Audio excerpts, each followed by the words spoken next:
I'm proud to welcome Harmit Singh, who is an Indiaspora member, the Executive Vice President and CFO of Levi's, who's going to be speaking with Riddhima Yadav, who is a non-resident fellow at the Aspen Institute and a member of the Sustainable Finance Group at Goldman Sachs. So Harmit and Riddhima, you want to take it away?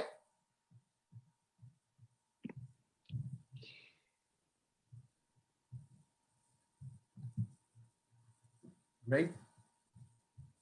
Harmit, I think you're on mute. Yeah, it was centrally controlled, so now it's okay. Great to be here. Good to see you, Riddhima. Likewise. Thanks for having us, MR and Sanjeev and the entire Indiaspora team. Great. Glad to have you, Riddhima. So I think let's get us kick-started. I think we should dive in straight into the conversation. We've obviously had a very interesting discussion from lots of different speakers and panelists. So, Harmit, I think we'll dive straight in. And one of the big questions that I keep on getting, and I'm sure you do as well, are what are some of the big trends that you're seeing on this topic? It's such a burning and hot topic for everyone across the board. So, what are some of the top things that you're seeing on ESG? Yeah, sure. ESG has been in our DNA. It started with Levi Strauss himself more than 150 years ago when he donated from his first profits towards charity, towards driving education. And so as a company, it's something that we've embraced and it stood us in good times and bad times. I mean, we have a principle here called profit through principles, which is it's important to make money, but do it the right way. It's important to make great products, but make sure you're able to sustain it and across all stakeholders. What we are seeing today is real focus on ESG. I'm a big believer of 3 stages of commitment. There is a political commitment, which is when some senior people say stuff, it gets a nod, very little gets done. Then there's the intellectual commitment, which is, okay, intellectually people are bought in, there's progress. And then there's the emotional commitment where you really engage people's hearts and minds, and a lot happens. And I think we are somewhere between, as a society, between the intellectual commitment and the emotional commitment. I'll give you some examples. The consumers, especially the younger consumer, is really focused on what I call conscious consumption, which is let's engage with brands, let's engage with companies that they can trust. They stand for businesses that are based on values and practice and enhance those values. Our investors, and we're a public company, I've just finished earnings. I've never heard investors ask so many questions about ESG and what is happening. We have now engaged with different bodies, corporate bodies, to try and come up with standards on disclosure, which are uniform across industries. And then, if you go back to the corporations, there's a role of corporations, obviously, today. Corporations are taking stands on issues that are important to society. We as a corporation have taken a stand against gun violence. We were right up front ensuring people had time to vote, started in the 18 midterm elections, carried on to the general election. We've taken some stands on voting and advocacy as recent as last week. And so as you think about the resources that are scarce to us or the issues that are important to us, I mean, think about diversity. The aftermath, what happened with the murder of George Floyd and the verdict today. We were very vocal about ensuring that our diversity stats were transparent, and we took efforts to improve that. And we put our money where our mouth is, which is now built into long-term compensation. So I think what you're beginning to see is real progress. I mean, it's a journey. We're nowhere where we want to be, but I think we're making a lot of progress. I'd love to hear Riddhima. I mean, you work for a wonderful company, a great brand. Love to hear how things are at your end and how, what are you seeing on the financial banking sector? Yeah, no, absolutely. I think a lot of what you said resonated, Harmeet, because when you think about ESG, one of the things that you mentioned is it's a journey, and I couldn't agree more. Because I think in light of all that we're seeing in terms of these self-reinforcing virtuous factors, whether you think about the more than 100 trillion in assets under management from PRI, investors who've signed up to the PRI, or whether it's the fact that you have more than 1,500 corporates signed up for the net zero target commitments, or whether you have 70% of employees wanting to work for a company with a proactive environmental agenda, or whether you have an increase of twofold in ESG regulations since 2015, there's just increased acceleration. And I see that playing across in a couple of different ways, one of which is, of course, the mainstreaming of this conversation to the C-suite, to boards, to CFOs like yourself, which shows that it's moving from the periphery to the core, where you're not having conversations just with the sustainability people at a company, but you're also talking to people like yourself or boards who are getting increasingly focused on this topic. And the other one is a greater understanding and focus on the quality of data on ESG, which is right now still the wild, wild west. And there's a huge focus on getting to a greater harmonization. And one of the ways that we've done that is supporting this open source climate data platform called OS Climate. And so that's a tangible example of how we're pushing through and wading through the more than 600 sort of ratings and rankings on ESG that all investors, corporates, and certainly financial institutions like us are grappling with. And the third one is more nuanced understanding of the interlinkages between the E, the S, and the G. Because I think thinking of it in buckets that are siloed is not at all helpful. And you have companies coming up with, racial equity commitments, but also environmental commitments across their supply chain, and marrying those two has been really important when we think about solutions that we can sort of provide as a financial institution. And then lastly, I would be remiss if I were not to mention the policy focus that's coming in, both in terms of the Biden administration, but also internationally in the EU and even in Asia. So I think all in all, I think it's going to be an exciting year. And COVID, in fact, has been a stress test to prove that all of this and the importance of this topic is not going away.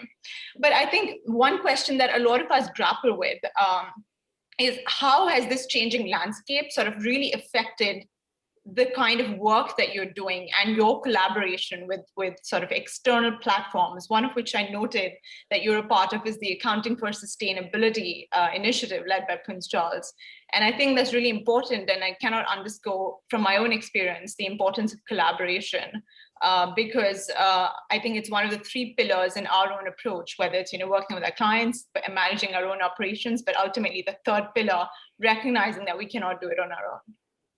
Yeah, so, I was introduced to the Accounting for Sustainability organization way back in 2013 when I joined the company.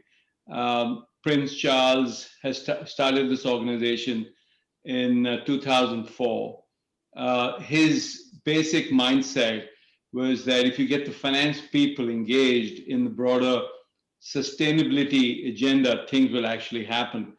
And what A4S does is to leverage finance to transform and make sustainable business very core to the organization, integrating it with strategy, setting up disclosure standards, determining what the right measures are, et cetera, et cetera. So, I engaged with the organization in 2015, and then we've just started about 2 years ago. We started the chapter in the US. But what I found missing was it had taken shape, and Europe and Asia corporations were really progressing, but corporate America was absent.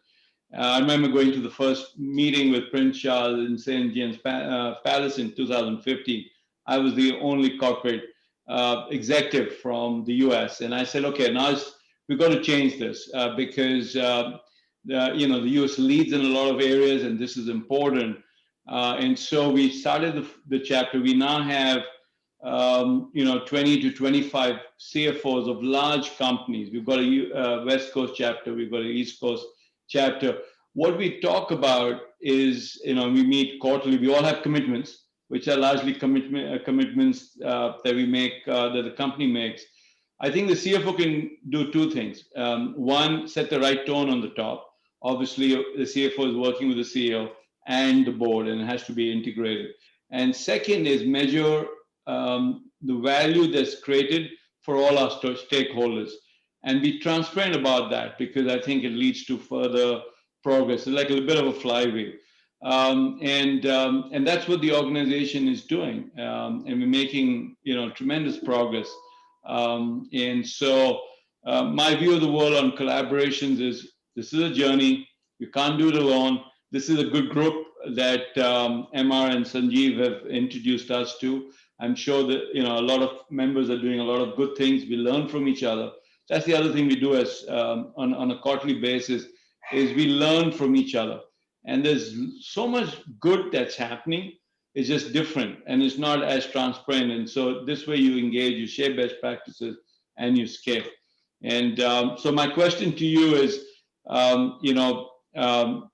let's talk about India, and I'd love to hear, what are you seeing play out in India relative to the broader agenda? What Goldman Sachs is doing, how are you seeing things playing out? I'd love to, for you to share that story with the group here.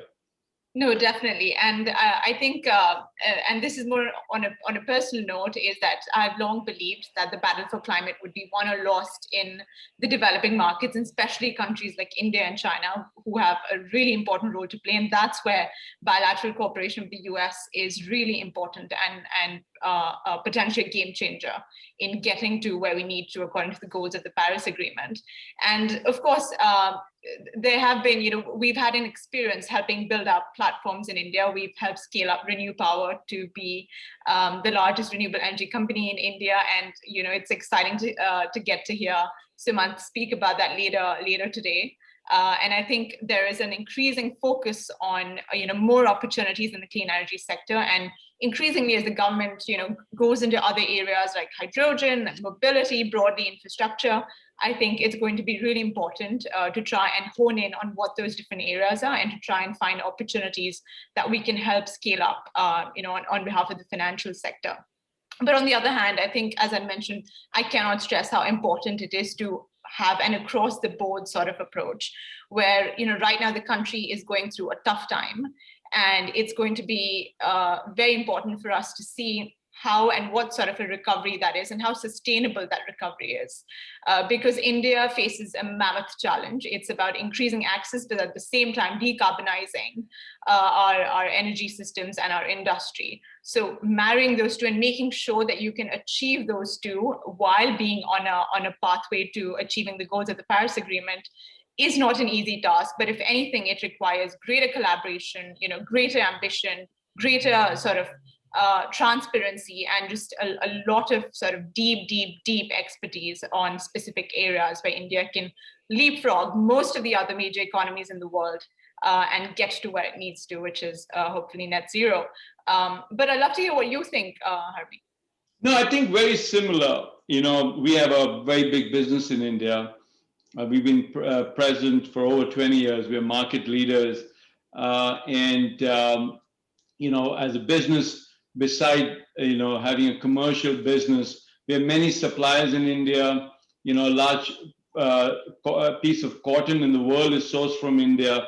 The mills and factories, and so as we think about our focus on climate and water, there was a time we focused on reducing the use of water. So we had a recycling program that saved, and as well as a program to reduce the use of water in our finishing process that saved over 4 billion liters of water. But then we said, okay, let's really focus on in countries or economies where there's really where water is really scarce and is stressed. So India is one of the markets where we're really focused on our recycle program, reducing the use of water and really helping the economy. In India, we also have a CSR program. Most Indian corporations have you contribute 2% of your profits, and we've contributed close to $500,000. But to your point, the country currently is going through a tough time, especially with the resurgence of the virus. Things are difficult. And I think working together, both across different organizations as well as across different NGOs, we can really help the cause in support of the overall broad objective of ESG for the corporation. Totally agree, and I think that's a message that would be most important to drive home in the context of this conversation. Yeah, and it's a conversation that I'm glad we're beginning to have. Strategically, it's to your point, it's getting more integrated to the broader strategic agenda of the company. I don't know how it is at Goldman, but in our case, governance is important. We discuss progress on ESG at every board meeting through the nomination and governance committee. A lot of times we are asked, why do you take a stand on this issue versus that? So we have some protocol and